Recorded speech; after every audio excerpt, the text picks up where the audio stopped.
Solving word problems Bisaya tutorial.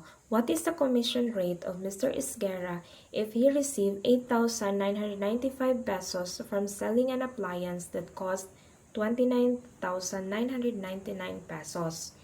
So, ang pasabot sa problem is pila ang commission rate ni Mr. Isguera if makadawat siya 8,995 pesos human siya makabaligya sa isa ka appliance nga nagkantidad og 29,999 pesos. So makita nato diri na ay siya na amount nga nadawat niya og naay amount or cost sa appliance.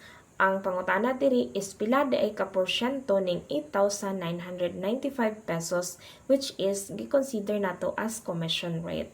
So gikan sa tong problem na atay 8,995 pesos nga commission and total cost nga 29,999 pesos.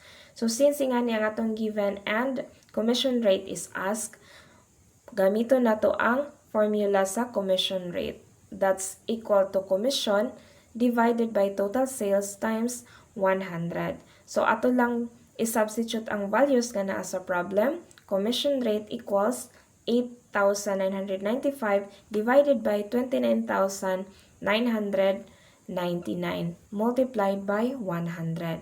Then we get 29.98%.